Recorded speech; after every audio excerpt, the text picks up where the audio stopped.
Welcome back to the Mindful Journal podcast. I'm Alexis, and I'm really glad you're here today.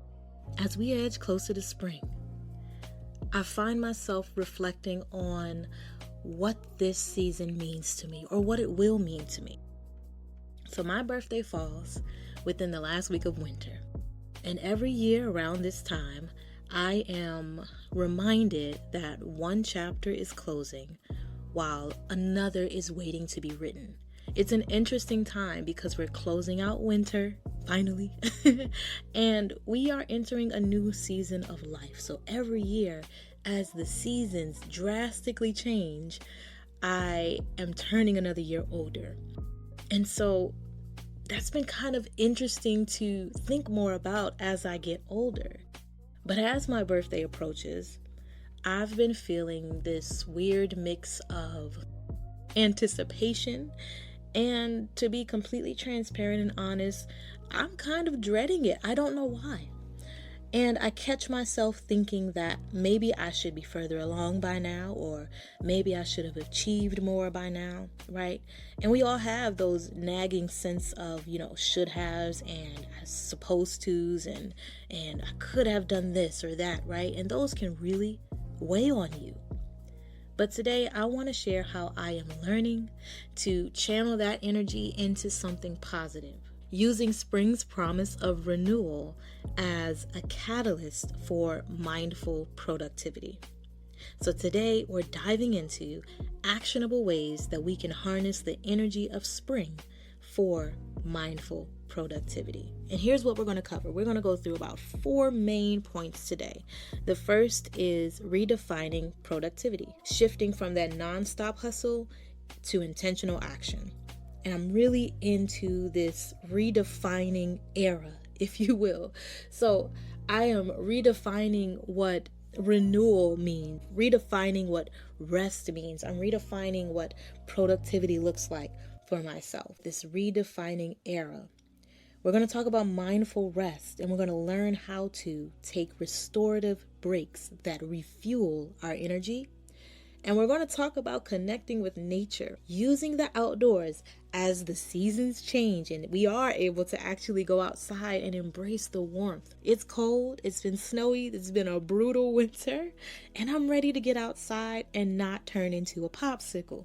So we're going to get outside and we're going to learn how to use the outdoors as a catalyst for creativity and grounding. And then, of course, this is the Mindful Journal podcast. We're going to journal. We're going to journal for growth. We're going to set clear intentions through reflective writing. So, if you are ready, grab your journal and let's dive in.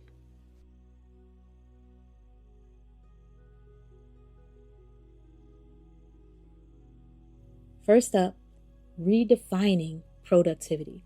But we're not just redefining it. We're redefining productivity with intention. We often equate productivity with endless hustle. If we're not working, if we're not behind a computer screen, if we're not moving and grooving toward our next step to making progress toward a goal, then we automatically assume we're not being productive. If we take a moment to breathe, if we're resting, for some reason, we're telling ourselves that's not productive. It's what we've become accustomed to. It's what this society kind of tells us, how we're wrong. We're wrong if we're not working toward a goal, right? If we're not hustling. Even as a child, I'm remembering my grandmother who would say, don't sit around idle.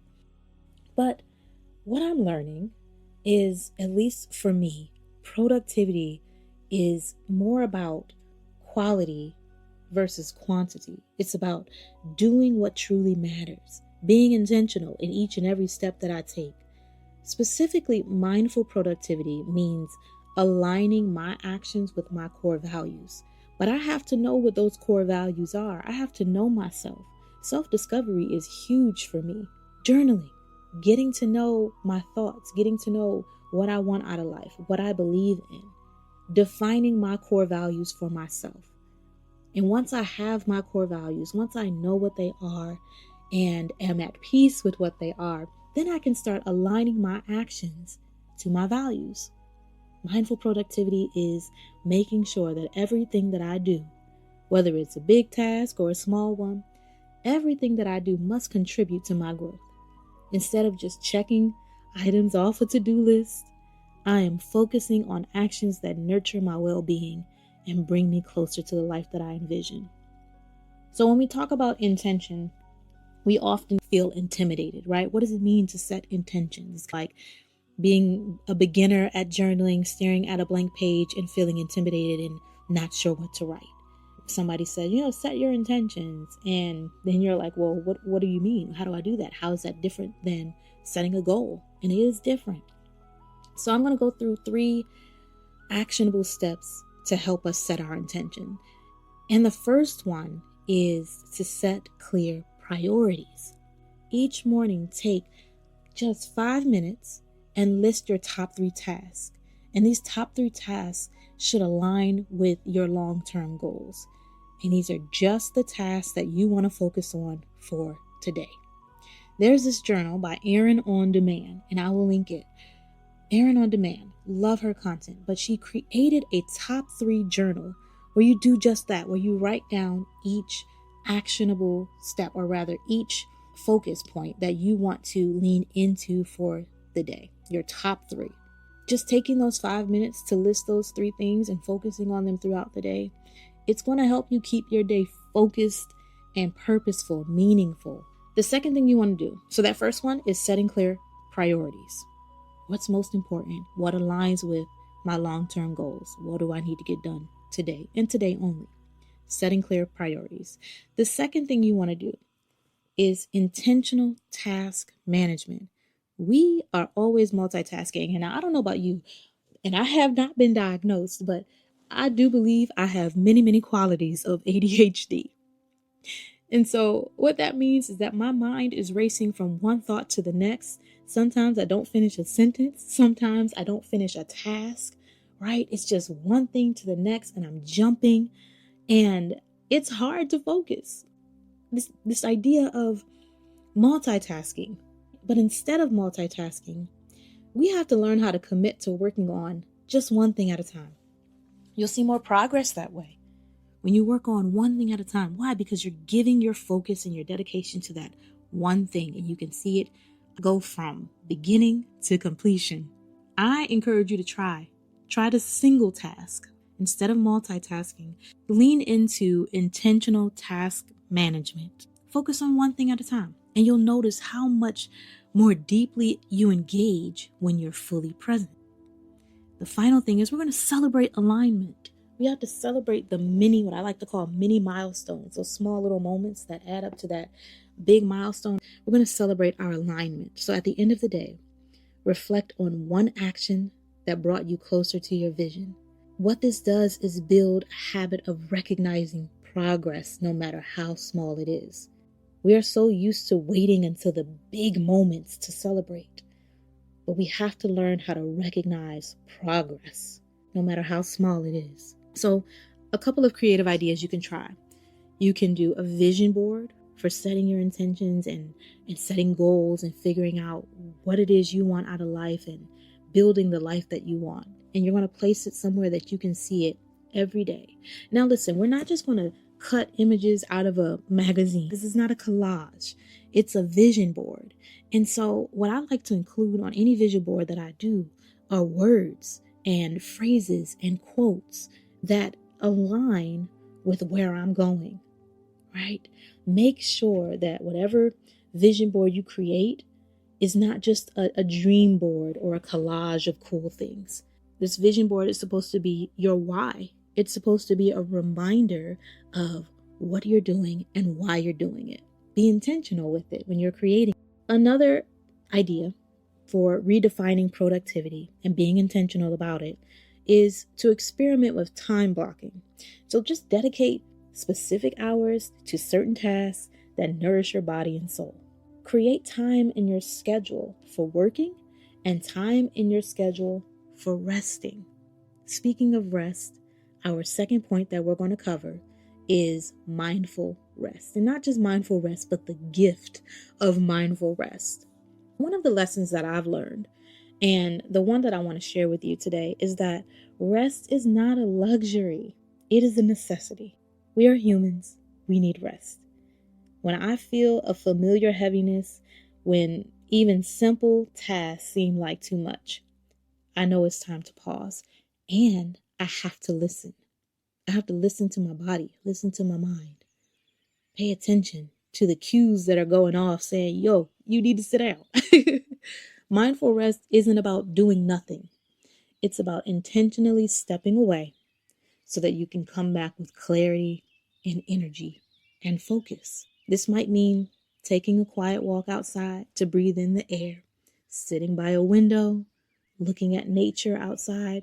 I remind myself that stepping back for a few moments isn't wasting time. It's refueling. So that is a reframe right there. You're reframing your mindset. We've been programmed to think that if we're not working, if we're stepping away from work, if we're taking a break, we're wasting time. We're not. We've been taught that even daydreaming is a waste of time. It's not. Let's start thinking of it as a way to refuel, to re-energize. When you give yourself that space, you are more capable of moving forward with purpose. So how do we do this? Actionable steps. The first one, schedule breaks. Similar to the time blocking experiment that you can try from Redefining Productivity. We're going to schedule a break. Set an alarm for a 10-minute break. Just 10 minutes every couple of hours. Use this time to stretch. Step away from work. Just breathe. Give your eyes even a rest from the screens. Leaning into giving your eyes a rest from the screens, we're going to take digital detox moments.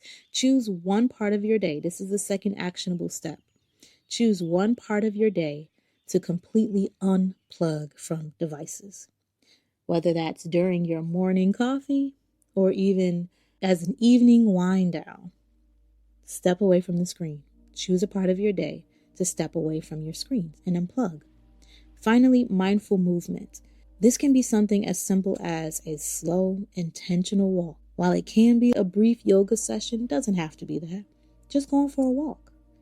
Moving mindfully can also help you reset your energy. So here's one of my favorite ideas. Create a rest corner in your home, somewhere that you can retreat to. A comfortable chair with soft lighting, maybe a favorite book or calming music. Create your rest corner. Just one corner, doesn't have to be a whole room. I don't even have a whole room to create a rest corner. So choose a little small space, and this will be your space in your home that you can turn to and retreat whenever you need time to relax. And then a second one is just try out different guided meditation apps or listening to nature sounds on YouTube. These things they sound funny to do. They sound weird sometimes, especially if you're just starting out with practicing mindfulness and making it an intentional practice. But listening to things like nature sounds can really help you unwind. And if you don't want to listen to them on YouTube, open your window and just take a break and listen and truly disconnect. From nature sounds into our third point of the day, connecting with nature. Spring has this way of inviting us to slow down and reconnect. And what I found is that nothing grounds me more than spending time outside. Whether it's a morning walk or simply breathing in the fresh air, it's about tuning into the subtle shifts around me, paying attention to the trees, especially at this point, because I think they're so interesting right now. We are literally watching the trees start to bud, and soon they'll be in full bloom, full blossom.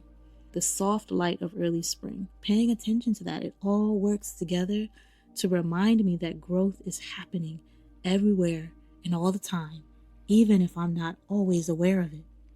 So I encourage you to make time for nature. Step outside, allow your senses to absorb the changes in your surroundings, and allow yourself to be present.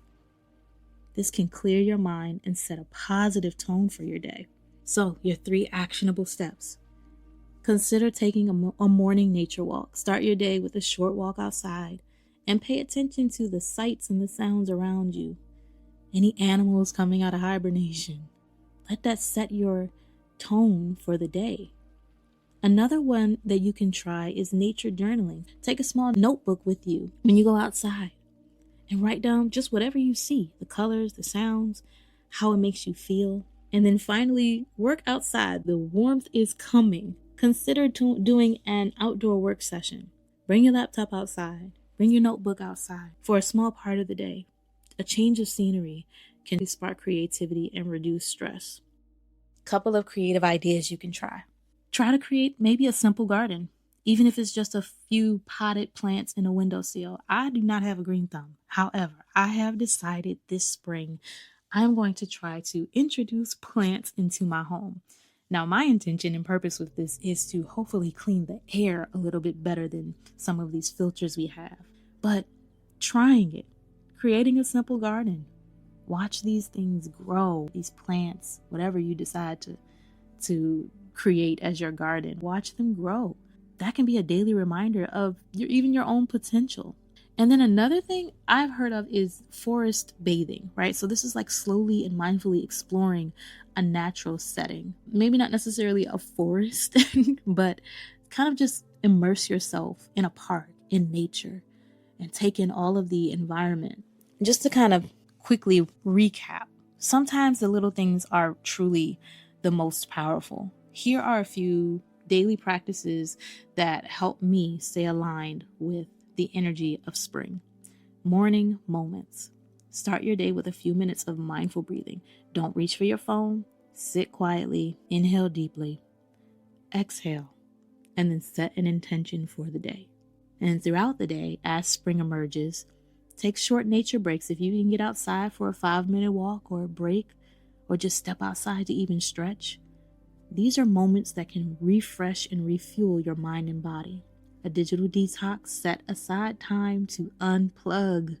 It is okay. You are not going to miss anything. And if you do, it'll be waiting for you when you get back.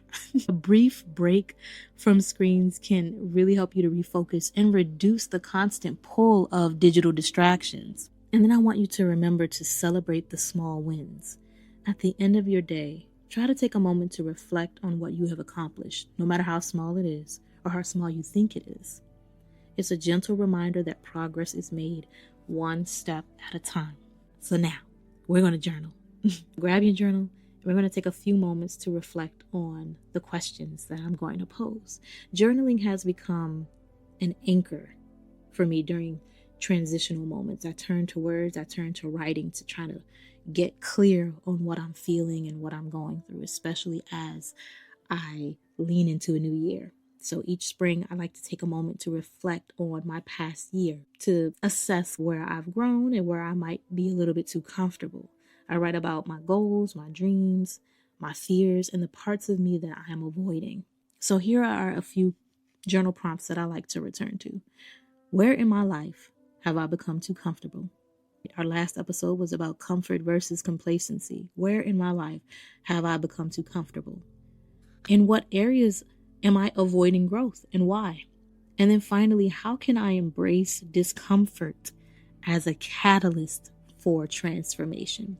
These questions are the ones that help me to clear the mental clutter and set those clear and intentional goals for the coming season. Journaling is not just a record of thoughts.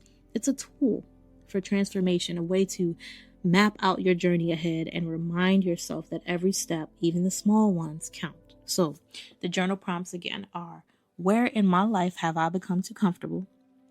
What areas am I avoiding growth and why? That why is important. And then how can I embrace discomfort as a catalyst for transformation? Write freely and honestly. Let your thoughts guide you toward setting meaningful intentions for the spring. And sometimes, again, I mentioned this before, when we stare at a blank page, when we're just getting started with journaling, whether you've done it for a while or this is the first time you ever opened a journal, to try. I like to give a few tips. Again, you're going to write freely and honestly. Set a timer. I love time journaling, which is so interesting to me that so many people have come to me to say, I've never considered timing myself. And I think that's part of my intimidation, right? That I'm just sitting there with a blank page. But when you set a timer, then you kind of relieve some of that stress of what am I going to write about? And you're just going to write 5 or 10 minutes, right? Give yourself just 5 or 10 minutes to write. Don't worry about grammar. I know we are very hard on ourselves sometimes, but it doesn't have to be perfect. Don't worry about grammar. Sometimes it might just be one word that flows out. Perfect sentences, we are not getting graded. Okay? Just let your thoughts flow. and write whatever comes to mind. This isn't about perfection, it's about expression. Then we're going to use bullet points. If writing full sentences feels overwhelming, bullet points, one word. Just list what you're feeling and your ideas or your answers to the prompts in a few short lines. This is a quick way to capture your thoughts without getting stuck on structure. And what I love about journaling is when I do stream of consciousness journaling, right? So we're going to embrace that stream of consciousness. Kind of feels like rambling when you first do it. And maybe it is, but your journal is a safe space. Treat it as such. There's no right or wrong way to journal. Allow yourself to write in a stream of consciousness style. Don't censor yourself. Whatever comes out, comes out. And trust that your thoughts will reveal valuable insights when you let them flow naturally. So I want to hear from you. How are you planning to harness the energy of spring in your daily life? What small changes will you make to align with your actions this season of renewal? You can share in the comments. You can email me. You can join our Mindful Journal Club and share your journey with us. My email is info@mindfuljournal.club. Share your story with me. I want to get to know who's reading and listening to my work. Your story also just might inspire someone else to take that first step. Thank you for spending these moments with me today. As spring unfolds, let's remember that being productive is not about constant doing. It's about intentional action balanced with rest and reflection. Embrace the season, nurture your growth, and allow yourself to be both active and still. I'm excited to see how this season transforms your journey. Until next time, keep journaling, keep breathing, and take gentle care of yourself. I'm Alexis, and I'm signing off with gratitude and hope for a season of mindful growth. Take care, and I'll see you soon.